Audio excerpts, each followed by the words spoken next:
क्या आप जानते हैं भारत के ग्रेटेस्ट जनरलों में एक लचित बोरफुकन के बारे में?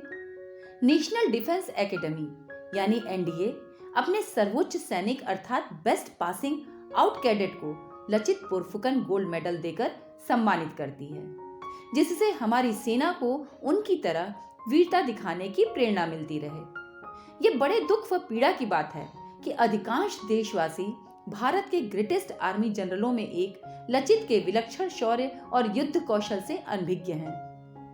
क्या आपने लचित बोरफुकन और सरायघाट युद्ध के बारे में सुना है? कैसे मुट्ठी भर सैनिकों को लेकर अपने बेहतरीन युद्ध कौशल से लचित के शानदार नेतृत्व में मुगल सम्राट औरंगजेब की बहुत बड़ी सेना को नॉर्थ ईस्ट से खदेड़ दिया गया था। आज वो पूरे नॉर्थ ईस्ट में सर्वोच्च नायक के रूप में अमर हैं और प्रत्येक 24 नवंबर को आसाम में लचित दिवस मनाकर उन्हें याद किया जाता है। आइए जान लेते हैं कौन थे लचित बोरफुकन और बैटल ऑफ सरायघाट। इसके पहले अहोम के बारे में जान लेते हैं। अहोम लोगों ने 13वीं शताब्दी में म्यांमार से भारत आकर 1612 में ब्रह्मपुत्र वैली में अहोम राज्य की स्थापना की।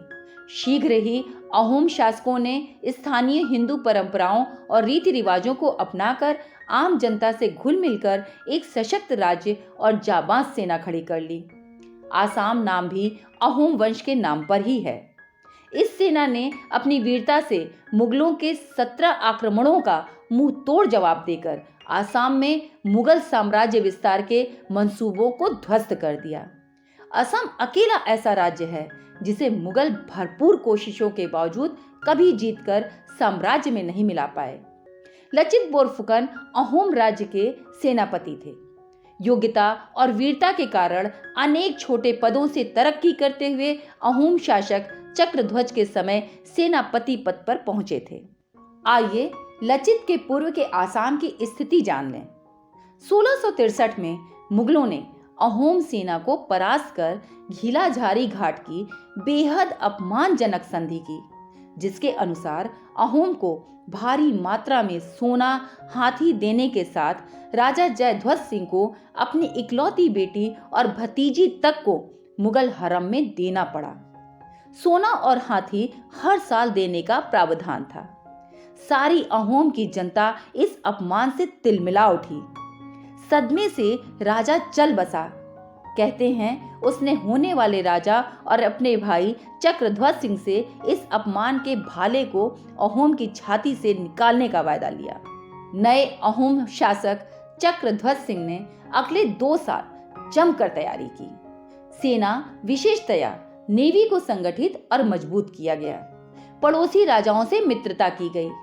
युद्ध काल के लिए अनाज की भरपूर व्यवस्था की गई। अनेक पदों पर सफलतापूर्वक काम कर चुके लचित बोरफुकन को अपना सेनापति नियुक्त किया। अब अहोम ने मुगल किस्त देना बंद कर आसपास के इलाकों को जीतते हुए गुवाहाटी की ओर बढ़ना शुरू किया। 1667 में अलाबोई की प्रसिद्ध लड़ाई में लचित बोरफुकन के नेतृत्व में अहोम सेना ने मुगल सेना को हराकर गुवाहाटी छीन लिया।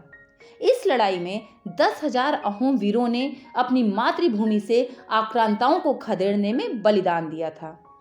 इस करारी हार से लगभग सारा भारत जीत चुका औरंगजेब तिलमिला उठा। उसने 1671 में आमेर के राजा मिर्जा जय सिंह के पुत्र राम सिंह के नेतृत्व में 80,000 सैनिकों की एक बड़ी सेना भेजी। इस सेना में 1,000 तोपें थीं। इतनी बड़ी मुगल सेना के आगे अहोम की छोटी सेना टिक नहीं सकती थी। इसीलिए चीफ कमांडर लचित बोरफुकन ने डागा युद्धा या गोरिल्ला युद्ध की स्ट्रेटजी बनाई। राम सिंह ने अहोम राजा चक्रध्वज के पास आत्मसमर्पण का संदेश भेजा, जिसको उन्होंने आखिरी जीवित अहोमी भी मुगल सेना से लड़ेगा कहकर ठुकरा दिया। लचित ने मुगलों को रोकने के लिए अनेक रास्ते बंद करा दिए। उन्होंने अपने अंकल को कुछ रास्ते बंद करवाने और दीवार उठाने का जिम्मा सौंपा था, जिसे उन्होंने ठीक से नहीं निभाया। इस पर लचित ने सार्वजनिक स्थान पर उनकी गर्दन को धड़ से अलग करते हुए कहा, मेरे अंकल भी मेरे देश से बढ़कर नहीं हैं। लचित के इस कार्य से सारी सेना को सख्त संदेश गया और सेना जी जान से अपने कार्यों में जुट गई। लचित ने गुवाहाटी को बचाने का निर्णय लिया। यह एक पहाड़ी क्षेत्र था और पहाड़ों के बीच के रास्ते सकरे थे। पहाड़ों पर चढ़कर अहोम सैनिक छिपकर सकरे रास्तों से गुवाहाटी की तरफ बढ़ रही मुगल सेना पर तेजी से हमला कर गायब हो जाते थे। स्ट्रेटजी यह थी कि मुगलों को सकरे रास्ते पर इतना परेशान कर दिया जाए कि वह ब्रह्मपुत्र का जल मार्ग लेने को बाध्य हो जाए। उन्हें पता था कि मुगलों की नेवी बहुत कमजोर है और उसे पानी में युद्ध का अधिक अनुभव भी नहीं है। अगले अंक में देखिए बेहतरीन युद्ध कौशल के लिए विश्व प्रसिद्ध बैटल ऑफ सरायघाट।